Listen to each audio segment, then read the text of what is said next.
Hi friends, welcome to rising India academy. Friends, ఈ video నుండి మనం ఇండియన్ జియోగ్రఫీకి సంబంధించిన బిట్స్ చూడబోతున్నాం. ఎవరైతే మన ఛానల్ని సబ్స్క్రైబ్ చేసుకోలేదో సబ్స్క్రైబ్ చేసుకోండి, పక్కనే ఉన్నటువంటి బెల్ ఐకాన్ని ప్రెస్ చేయండి. ఫ్రెండ్స్, లేట్ చేయకుండా ఫస్ట్ క్వశ్చన్ చూద్దాం. ప్రపంచ విస్తీర్ణంలో భారతదేశ స్థానం ఎంత? అంటే ప్రపంచంలో ఉన్నటువంటి దేశాల యొక్క విస్తీర్ణంలో మన దేశం ఎన్నో స్థానం ఉంటుందంటే 7వ స్థానం. ఫ్రెండ్స్, ఎన్నో స్థానం? 7వ స్థానం. మన దేశంలో మొదటిసారిగా 1953లో ఏర్పాటు చేసిన జాతీయ పార్క్ ఏది? అంటే భారతదేశంలో మొట్టమొదటి జాతీయ పార్క్ అంటారు దీన్ని. అదే జిమ్ కార్బెట్ జాతీయ పార్క్. ఈ జిమ్ కార్బెట్ జాతీయ పార్క్ అనేది ఉత్తరాఖండ్ రాష్ట్రంలో నైనితాల్ డిస్టిక్లో ఉంటుంది ఫ్రెండ్స్. ఓకే, నెక్స్ట్, దక్షిణ భారతదేశంలో గల నీలగిరి కొండలలో ఎత్తైన శిఖరం ఏది? సో దక్షిణ భారతదేశంలో గల నీలగిరి కొండలలో ఎత్తైన శిఖరం ఏది అంటే అదే దొడబెట్ట ఫ్రెండ్స్. ఈ దొడబెట్ట అనేది మన ఊటీ ఏదైతే నీలగిరి పర్వతాలలో ఉందో ఈ నీలగిరి కొండలలో ఉన్నటువంటి ఊటీ దగ్గరలో ఉంటుందన్నమాట ఈ దొడబెట్ట అనేటువంటి శిఖరం. సో ఫ్రెండ్స్, ఈ దొడబెట్ట అనే శిఖరం ఏ రాష్ట్రంలో ఉంది అని కూడా క్వశ్చన్ అడగడం జరుగుతుంది. సో ఈ తమిళనాడు రాష్ట్రంలో ఉంది ఫ్రెండ్స్. సో తమిళనాడులోని నీలగిరి డిస్టిక్ ఉంటుంది. ఈ నీలగిరి డిస్టిక్లోనే ఉంటుంది. సో రీసెంట్గా మన బిపిన్ రావత్ గారిది కూడా యాక్సిడెంట్ జరిగిన లొకేషన్ కూడా ఈ నీలగిరి హిల్స్ దగ్గరే.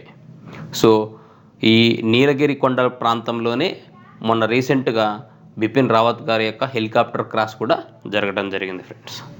నెక్స్ట్, 100% గ్రామీణ విద్యుద్దీకరణను సాధించిన తొలి రాష్ట్రం. ఇక్కడ చూడండి ఫ్రెండ్స్, క్వశ్చన్ 2 టైప్స్గా అడుగుతారు. ఒకటి వచ్చేసరికి మొట్టమొదటి 100% విద్యుదీకరించబడినటువంటి రాష్ట్రం కానీ, లేదు మొట్టమొదటిసారిగా 100% విద్యుదీకరించినటువంటి జిల్లా కానీ, లేదా 100% గ్రామీణ విద్యుదీకరణ సాధించినటువంటి తొలి రాష్ట్రం. సో ఇక్కడ మీ క్వశ్చన్ అనేది చాలా జాగ్రత్తగా అర్థం చేసుకోవాల్సి ఉంటుంది. సో గ్రామీణ విద్యుదీకరణ సాధించినటువంటి తొలి రాష్ట్రం హర్యానా. 100% గ్రామీణ విద్యుదీకరణను సాధించిన తొలి రాష్ట్రం హర్యానా. రెండో క్వశ్చన్ చూడండి. మొట్టమొదటి 100% విద్యుదీకరించబడినటువంటి జిల్లా ఏదంటే పాలక్కడ్ జిల్లా అన్నమాట. ఈ పాలక్కడ్ అనేటువంటి జిల్లా కేరళ రాష్ట్రంలో ఉంది. సో మొట్టమొదటి 100% విద్యుదీకరించబడినటువంటి రాష్ట్రం కూడా కేరళనే. ఓకే ఫ్రెండ్స్, నెక్స్ట్ క్వశ్చన్ చూడండి. దేశంలో మొట్టమొదటి గ్రీన్ రైల్వే స్టేషన్ ఏది అన్నాడు. సో భారతదేశంలో మొట్టమొదటి green railway station Munwal railway station అన్నమాట. ఈ మున్వాల్ రైల్వే స్టేషన్ అనేది జమ్మూ కాశ్మీర్ రాష్ట్రంలో ఉంది ఫ్రెండ్స్. జమ్మూ కాశ్మీర్ రాష్ట్రంలో ఉంది. ప్రపంచ బ్యాంక్ నివేదిక ఆధారంగా భారతదేశంలో విపత్తుల వల్ల కలిగినటువంటి ఆర్థిక నష్టం ఎంత? సో ప్రపంచ బ్యాంకుల యొక్క నివేదిక ఇస్తుంటే ప్రతి సంవత్సరం. సో వీటి యొక్క ఆధారంగా భారతదేశంలో విపత్తులు అంటే మనకు అనుకోకుండా భూకంపాలు రావటం, అనుకోకుండా వరదలు రావటం, అనుకోకుండా ఇటువంటి కాలమైటీస్ ఏవైతే వస్తుంటాయో వాటి వల్ల జరిగినటువంటి ఆర్థిక నష్టం ఎంత అంటే మన భారతదేశంలో ఉన్నటువంటి జీడిపిలో 2% అన్నమాట. ఎంతండి? జీడిపిలో 2%.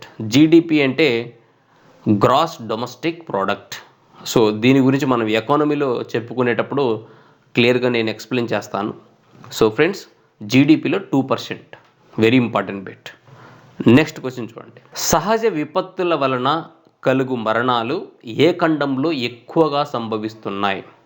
సహజ విపత్తులు అంటే నేను చెప్పానుగా, నేచురల్ కాలమైటీస్ అంటారు ఇంగ్లీష్లో. సో ఈ సహజ విపత్తుల వల్ల ఎక్కువ మరణాలు ఏ ఖండంలో సంభవిస్తున్నాయంటే మన ఆసియా ఖండంలోనే సంభవిస్తున్నాయి. సో ప్రపంచంలో అతిపెద్ద ఖండం కూడా ఆసియా ఖండమే కాబట్టి సో ఆబ్వియస్లీ ఈ సహజ విపత్తులు అనేటివి కూడా మన ఆసియా ఖండంలోనే ఎక్కువ సంభవిస్తుంటాయి. మరణాలు కూడా మన ఆసియాలోనే ఉన్నాయి. నెక్స్ట్, దేశంలో మొట్టమొదటి సిమెంట్ కర్మాగారాన్ని 1904లో ఎక్కడ స్థాపించారు? సో ఫ్రెండ్స్, ఇక్కడ మీ క్వశ్చన్ అనేది చాలా జాగ్రత్తగా గుర్తుపెట్టుకోవాల్సిన అంశం ఉంటుంది. ఇక్కడ భారతదేశంలో మొట్టమొదటి సిమెంట్ కర్మాగారాన్ని ఒక కర్మాగారం 1904లోనే పోర్బందర్లో నిర్మించడం జరుగుతుంది, గుజరాత్ రాష్ట్రంలోని పోర్బందర్లో. కానీ అక్కడ ప్రొడక్షన్ అనేది స్టార్ట్ అవ్వదు. సో మొట్టమొదటిసారిగా సిమెంట్ ఫ్యాక్టరీని పెట్టి అక్కడ ప్రొడక్షన్ జరిగినది రాష్ట్రం ఏంటిదంటే అది తమిళనాడులోని మద్రాస్. ఓకే ఫ్రెండ్స్, 1904లో మద్రాస్ అనేవాళ్ళు కదా ఈ ప్రొవిన్సెస్కి ఉండేటి, కాబట్టి మద్రాస్ అన్నమాట. సో భారతదేశంలో మొట్టమొదటి సిమెంట్ కర్మాగారాన్ని ఎక్కడ స్థాపించారంటే మద్రాసులో ఫ్రెండ్స్. ఓకే, నెక్స్ట్ చూడండి, భారతదేశంలో అతి ప్రాచీనమైన జల విద్యుత్ ప్రాజెక్ట్ ఏది? సో ఇప్పుడు మనకిచ్చినటువంటి 4 ఆప్షన్లో అతి ప్రాచీనమైనటువంటి జల విద్యుత్ ప్రాజెక్ట్ ఏంటంటే శివసముద్రం ఫ్రెండ్స్. ఈ శివసముద్రం వాటర్ ఫాల్స్ అనేది కావేరీ నది పైన ఉన్నది. సో దీన్నే Shivasamudra hydro electric power plant అంటారు.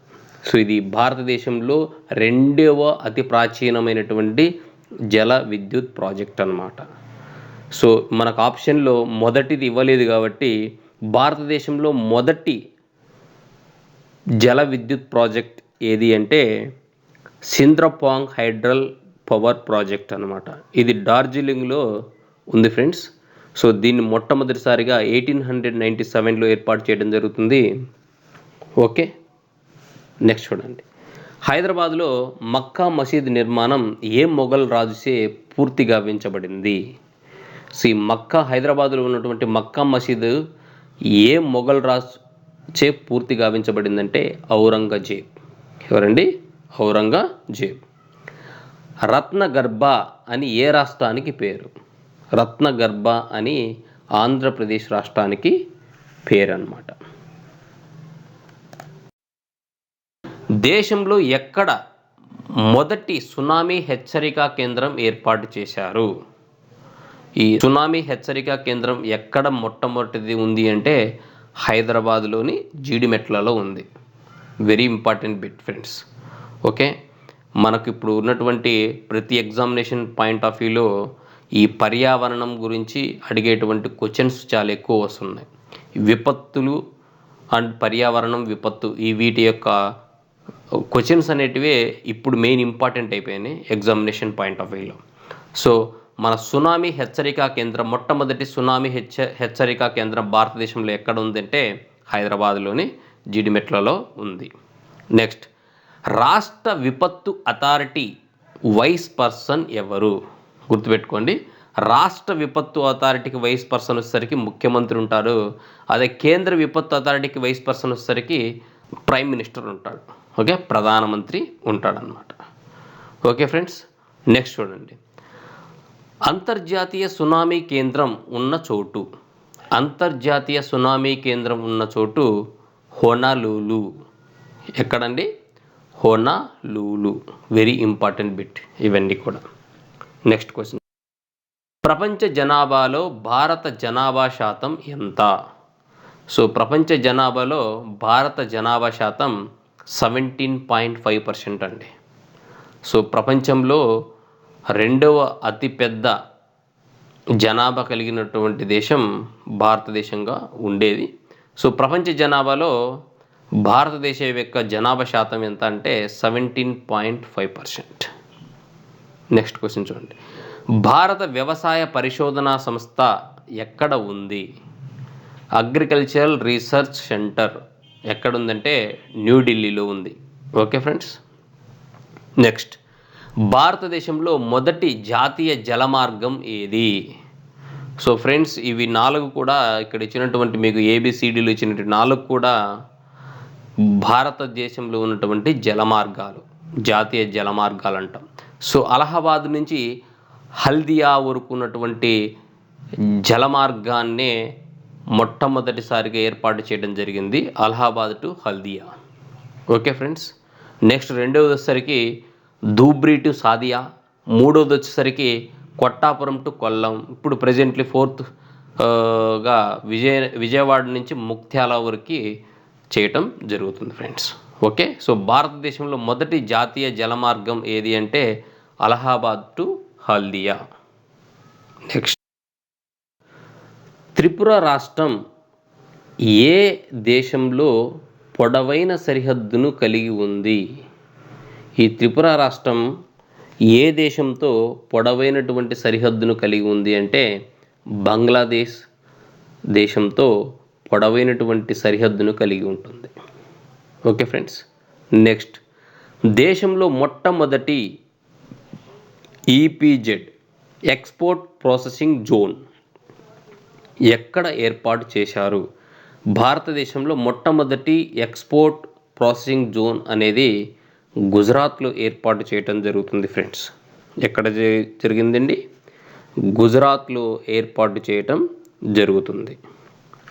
నెక్స్ట్ క్వశ్చన్ చూడండి. భూమిపై అత్యధికంగా లభించేటువంటి మూలకం ఏది? సో భూమిపై అత్యధికంగా లభించేటువంటి మూలకం ఆక్సిజన్. ఏంటిదండి? ఆక్సిజన్. రెండవది సిలికాన్, మూడవది అల్యూమినియం, 4 ఐరన్ అన్నమాట. సో భూమిపై అత్యధికంగా లభించే మూలకం oxygen. Thank you friends. Thank you very much. So please subscribe my channel. Thank you. జై హింద్.